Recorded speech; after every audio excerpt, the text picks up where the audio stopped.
조갑제 TV 시청자 여러분 안녕하십니까? 2022년 2월 11일 오후 5시 30분입니다. 예상한 대로 김원웅 광복회장은 자신을 둘러싼 의혹에 대해서 국가보훈처가 어제 감사 결과를 발표한 걸 두고 심각한 명예훼손이라고 반박하고 나왔습니다. 연합뉴스에 보낸 입장문에서 횡령을 저지른 사람의 주장을 일방적으로 발표한 보훈처는 그 자체가 심각한 위법 행위를 한 것이다 라면서 여러 가지 설명을 했는데, 어제 보훈처는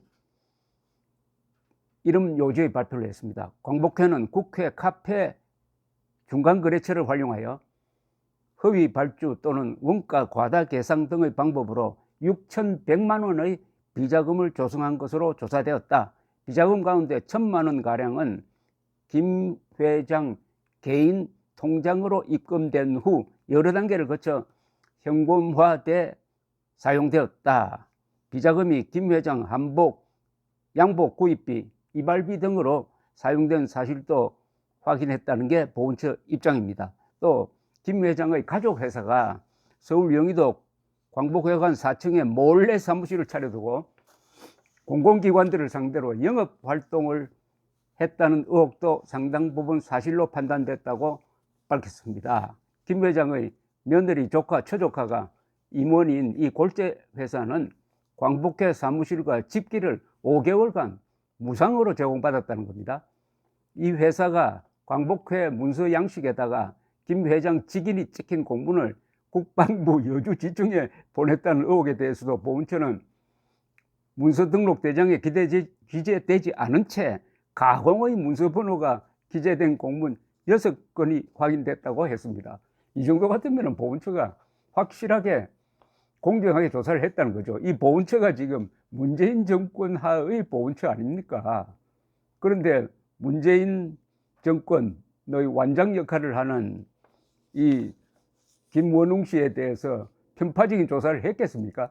그런데도 김원웅은 이런 감사 결과에 대해서 자신은 무관하다고 선을 그었습니다.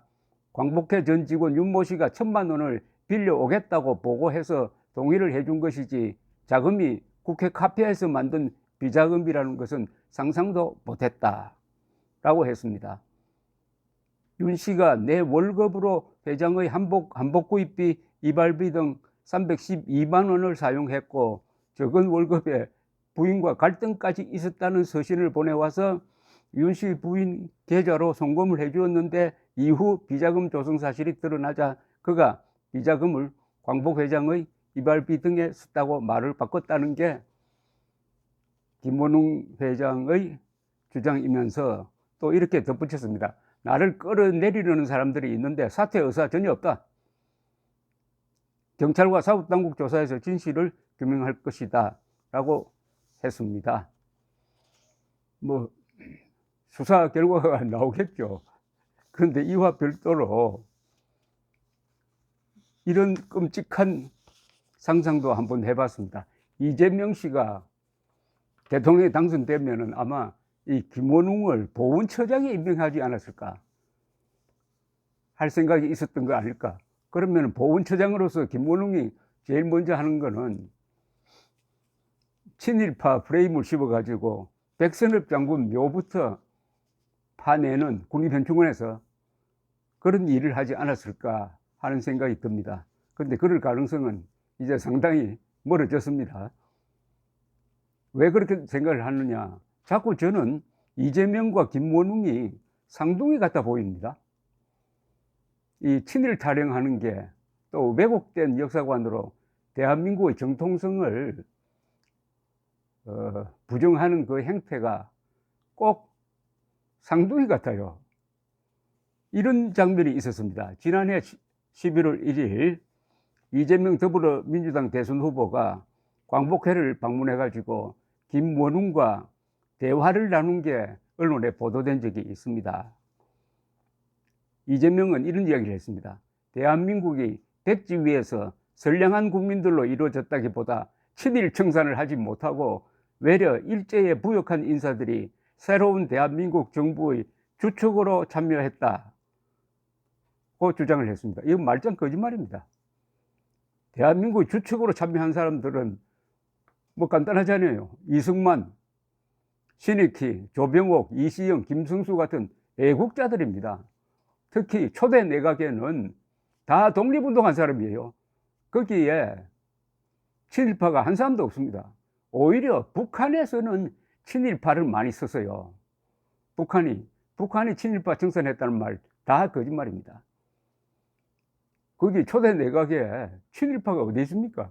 근데 이 사람은, 이재명은 기초적 이 독서가 부족한 모양인데 새로운 대한민국 정부의 주축으로 참여했다고요?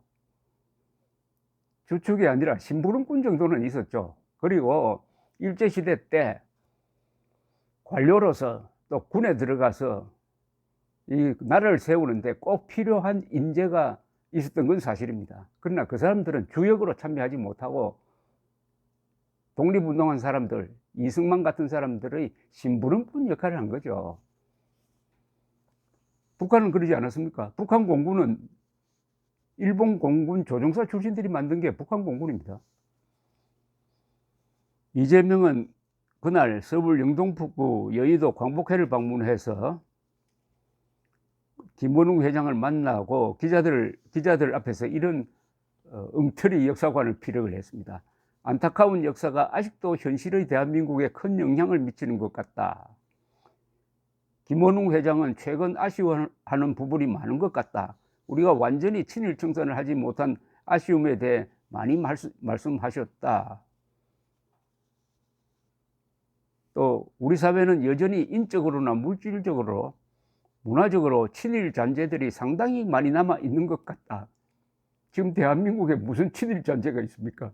우리가 지금 이승만, 박정희, 전두환, 노태우 시대를 거치면서 경제 성장을 해가지고 1인당 국민소득에서 일본을 지금 거의 따라잡는 수준에 이르렀고, 삼성전자는 일본의 모든 전자회사를 합친 것보다 매출액이 많은데 무슨 친일 잔재가 한국에 남아 있습니까? 이 사람들은 관념 속에서 친일 잔재나 이런 걸 만들어 놓고 지금 유령과 싸우는 사람입니다. 현실에 없는 친일파와 싸우는 사람입니다. 그러면서 애국자 인양하다가 이번에 이런 꼴을 당하고 있습니다. 김원웅 회장은 이재명을 만난 자리에서 또 이렇게 이야기했네요. 이 후보에 대한 동지적 애정을 많은 광복 회원들이 갖고 있다.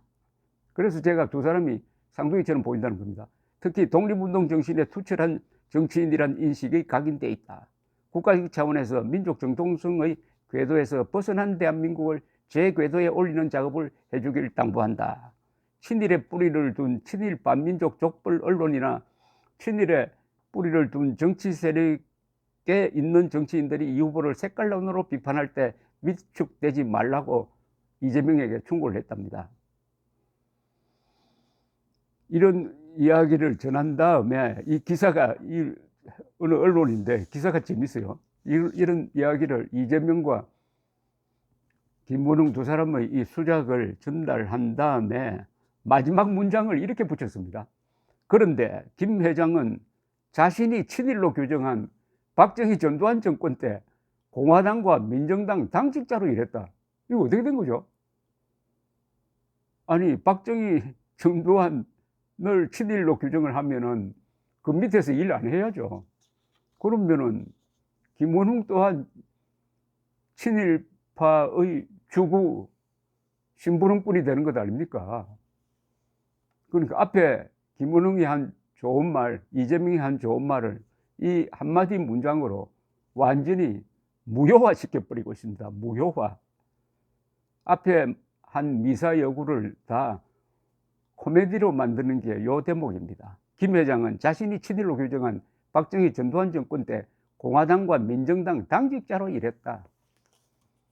이런 사람에게 완장을 채워 놓으면은 열심히 합니다. 원래 약점 있는 사람에게 감투를 주면은 감지덕지 해가지고 열심히 하는데 김원웅이 한 일은 주로 뭡니까? 대한민국에 흠집을 내는 거였죠. 그러다가 결국 자신이 이런 모습으로 이제 종말에 다가가고 있는 순간입니다. 가끔 정의는 이런 식으로 이루어지는 수가 있습니다. 감사합니다.